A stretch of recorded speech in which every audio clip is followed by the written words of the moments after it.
Sure. Thank you very much for joining us on the Sports on Prime. I'm Gary Alsmith. Today we have news from the budget statement read by the Finance Minister in Parliament today, and also some news making the rounds on the local and international front as well. Thank you for your time.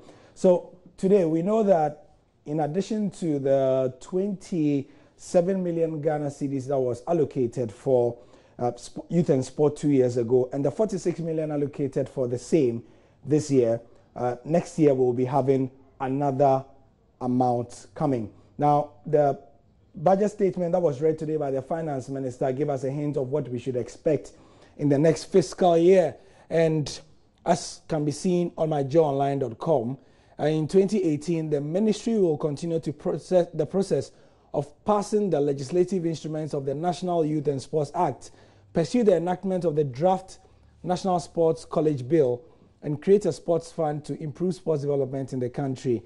And he also says that the National Youth Authority launched the STEPS project, which aims at equipping 5,000 young persons between ages 15 and 35 with artisanal skills. And in 2018 also, if you look at the next point, the authority will implement the STEP project under the Informal Youth Enterprise Development Program, and also commence the development of a national youth work policy and licensing as well.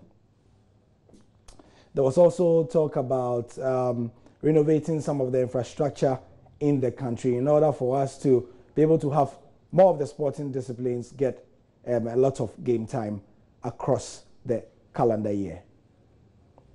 We do some news involving Asante Kotoko. Yesterday, I was telling you on the football show at 10:30, if you watched it, the contract extension had been ratified for Coach Steve Pollard. And today we have confirmation from the communications director of Asante Kotoko, Obeda Champong. The fans are very happy, and we are looking forward to what he will be bringing on board together with the money. How far we'll be able to transform the Kotoko team from what we saw last. What targets have you set for the British trainer? Well, the target is simple. I mean, we need to see an improvement in the Kotoko setup, just opposite to what happened last season. I mean, normally, Kotoko is a team that has won most of the Premiership titles. It's a team that has won most of the FA Cup titles. And in terms of the continental stage, we've raised the flag of Ghana higher than any other club. So since we were participating in all these three countries, we need to look back and check our performance last season. And we must see an improvement of that performance. And we believe it's going to be a step-by-step, let's say, agenda. And we are going to take it one by one. But in the end, Kotoko, who played fit last season, should improve on that performance. We need to try and defend the FA Cup title and make an impact in Africa, possibly winning. So that is the target. Quick correction there. The communications boss of Kotoko said they have the most FA Cup titles. That's inaccurate. It's Heart of Oak that have the most FA Cup titles. In women's football, as you may know, the Black Princesses beat Kenya in the first leg of their Under-20 World Cup qualifier, and their coach, Yusuf Basige, wants the team to avoid being complacent ahead of the second leg. I've taken it as if we are now going to play our first leg. So there's nothing like complacency. I said earlier on, the girls know what it takes to get to a World Cup. So there's nothing like complacency on our side. You travel to some of these games and intimidation and all kinds of some of these ways and means play into action. How are you motivating these ladies to tackle? We are still preparing their minds in terms of intimidation and what have you. So our chairman has been in this system for long. So they all know how such intimidations are planned. So for the girls, we'll keep talking to them and preparing their mind very well so that they'll be mentally tough when it comes to intimidation. On the international front, we do have yet another qualifier to the World Cup. It's Australia. They made it look a bit easy after the hat-trick by Mal Jedinak. Jedinak to blast it! It's taken an deflection and got in! And the Australians lead! I think that took an affection. The Australians cared little. And Aston Villa's Neil Jedinak makes the breakthrough. and the stadium. Well played, Aaron Moy. Options in the middle. Look for Rogic. Still might come to Rogic. Penalty. Handball's been called, and Australia will have a chance, surely, to confirm their place in Russia. Here's Jedinak scores! Eskimos furious, he almost got to it, but now there's wild celebrations in Jedinak. Australia lead by 2 goals to 0. For the top, through on goal, chance for 3, penalty surely, and Jedinak will get a chance for the hat-trick. Well, that's astonishing. Is it the hat-trick for Jedinak? You better believe it is! It's a corner in the end. Matthew Ryan has managed to clear. Can they keep this clean sheet intact? And they're a goal for Honduras. Well, my word. Well, stunned silence is not going to count for much, but Manuel Figueroa. Australia beating Honduras there. Now, tonight we'll know who the 32nd World Cup team will be, because it's New Zealand versus Peru, and very interesting game.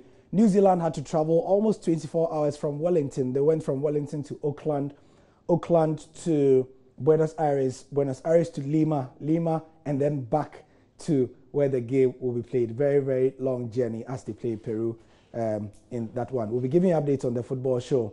This weekend, though, the Premier League returns for match day 12, and the big one that starts is the London derby. Tottenham's Harry Kane says he's not getting complacent despite his fine form. Talk that Tottenham couldn't win at Wembley may have evaporated with their demolitions of Liverpool, Real Madrid and Dortmund, but Spurs do still have a serious problem when they're not at White Hart Lane. Since 1998, they've won just 4 of their 96 matches at Arsenal, Liverpool, Manchester United and Chelsea. But they head to the Emirates on Saturday believing a freshly developed mental toughness can help them claim all 3 points.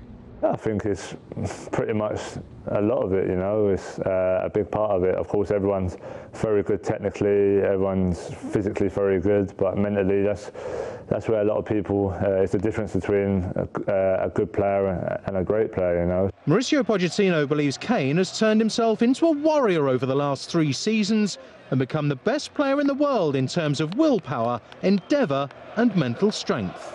Coming through the academy here, you had to have that to come through any academy, you know, to keep going, wait for your chance and keep persisting, and then once you get there, then to maintain it and keep working harder. We finish with tennis, because in the ATP World Tour Finals, Roger Federer had a very, very defensive style as he passed Alexander Zverev to reach the last 4. Federer, though, needed just 2 sets to get past Jack Sock, while the match between Zverev and Marin Cilic went the distance. There was little to choose from between the two in the opener on Tuesday, as the set went with serve and into a tiebreaker.